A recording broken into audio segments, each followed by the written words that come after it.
Adventures of Huckleberry Finn starts with the main character, Huckleberry Finn, or Huck, being civilized, as he calls it. He has to go to school, church, learn table manners, and speak without cursing. One day, Huck's father sneaks into his room. His father is a drunkard, as shown by his fashion choice, and wants Huck's money to buy some drinks and maybe a breakfast sandwich. In order to get it, his father tries to win custody over him, but the law is too slow, so he kidnaps Huck and takes him to a cabin in the middle of nowhere.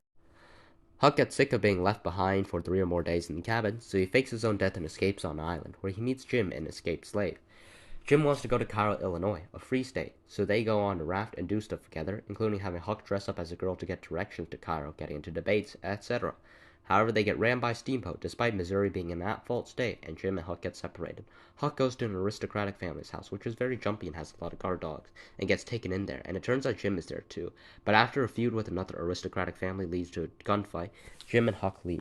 They soon find the king and duke, who are scammers and put on a really bad play, which barely gets any money. However, they come up with a better idea to make money through a really catchy title and by making sure no girls are allowed, which nets $400, enough to buy a few Starbucks drinks and 3 breakfast sandwiches.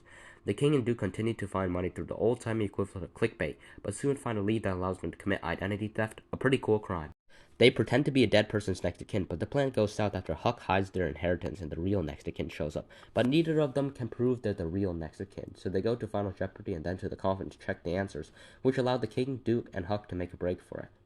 However, the king and duke lost all their money by putting it with the inheritance, so they sold Jim off. Huck goes to a place where Jim is being kept, which is Tom Sawyer's aunt's house and has dogs, but no guard dogs, and gets Tom to help him steal Jim. Huck and Tom plan and execute their escape, but Tom gets shot. Huck gets a doctor for Tom, but because of this, Jim gets recaptured. However, it turns out Jim has already been freed, which is a very anticlimactic ending. A bit less anticlimactic than the Dallas Dream sequence, though.